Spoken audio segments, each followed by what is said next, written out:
All right, hello Kickstarter friends. I've been receiving a lot of messages, private messages on questions about what I mean by descriptive versus prescriptive. In the blurb describing this project, I mentioned that one of my major pet peeves about your typical business book is that they are merely descriptive rather than prescriptive, right? And so, just to explain a little bit how the business book world works, right? The typical business publisher is attached to a very well-known MBA program, a business school, right? And so that those professors as well as those students, it behooves them to be published authors because it helps with the credibility, and that's academia. There's nothing wrong with that, right?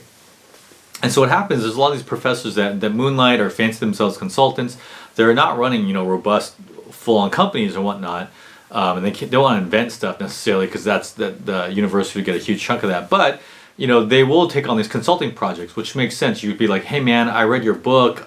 It seems like you can help us with this thing. And sometimes they can, sometimes they can't.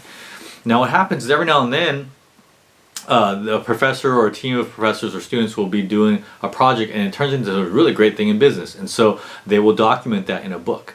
And sometimes, through a good marketing process and whatnot, the book will have some really catchy thing behind it, and so they'll have some phenomenon that was like, oh, these people discover this and that. Now the problem is most of these business books, you look at it and really what they're doing is they're describing a phenomenon that happened in a unique environment with a unique leadership with unique factors. And so as a strategist, you always look at stuff like that and go, okay, what is conceptually happening here that I could import the concept into my own environment, and will it work? Now the reality is most of these things, conceptually it's great, you understand it, but the concept itself, when you migrate it to a different environment, doesn't work at all. And so that's what I call a descriptive book, right? It is describing, and it's great to have your mind learn and be stretched and just to be open to possibilities, because that's how innovation works. But that book's not a handbook to like a how-to of how to do that. And so I'm not going to name a lot of names, and I don't think on my bookshelf we don't have any of those. All these are fairly prescriptive, but some of my favorite books are merely descriptive things. They're great. They describe different case studies, different phenomena, and so from each case study you can pick and choose things that you can learn. But by and large, they are describing an event that is wholly unique, pierced a certain market a certain way, and that market closed behind it. And so that type of success is not repeatable in any way, shape, or form. And so what I have built in this book, Get Ahead by Giving Back, is from my years and years of training leaders, and specifically in the last 10-15 years training entrepreneurial leaders and in business and social entrepreneurs and whatnot, is I wanted a book that could talk about a strategy that anyone can conceptually migrate into their own environment. And with a strategy, there's a framework or models, right? And so the Get Ahead by Giving Back strategy works for everybody. It helps if you are a decent, well-meaning person. If you're a mean, cutthroat person, you can still do it. You're just not going to be very good at it. Now, good news for you is if you're a mean, cutthroat person, there's all these other business strategies that are actually built for someone like you. But the Get Ahead by Give Back one is made for people that have generosity at the forefront, that tend to get stepped on because they're too nice or whatnot.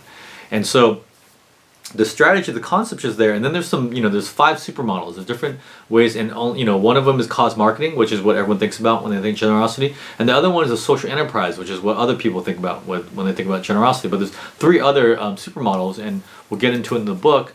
And a little teaser. I'm not going to give it all away here, but so you have the concept and you use one of those 5 models or a hybrid of the different models.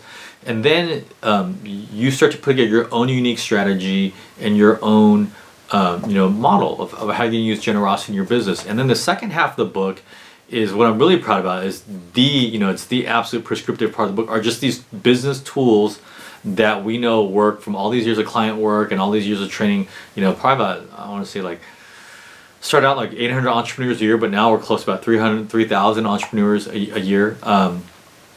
These different training programs that we do, and so these are tools that work. And so the sad reality is, if you're like just a total jerkhole, just like a complete asshat, and just a horrible cutthroat business person, the second half of the book is actually going to be phenomenal for you, because these are just tools that outright work for any kind of business, any industry, any kind of leader. But obviously they work best because they were originated by me with a certain kind of person in mind, a certain person that has generosity at their forefront. And so if you are that kind of entrepreneur, that kind of business leader, the second half of the book are these tools are going to be phenomenal for you. And in fact, if you are a generous business person, you've been trying to do well with generosity, trying to do the fabled, do well by doing good, and it just hasn't been working for you, these tools are going to address some of the areas that you've probably been lacking in your business. And so it's neat that I have a couple of friends of mine I know that are trying to do this in generosity. And if they just took the book, it's going to be a diagnostic for them to say, listen, let me run through June's checklist to get everything giving back through my generous business. What's going on? And they're going to start to see like, oh man, number 1, 2, 3 were good. 5 and 6, never heard of those, so we're not doing those very well. 7 and 8, we could do a lot better. And 9 and 10, those are really going to transform our business. And so that's the hope of building a prescriptive book for you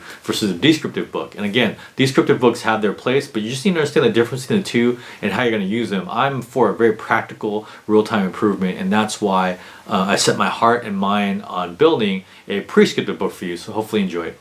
Thanks again. We'll see you soon.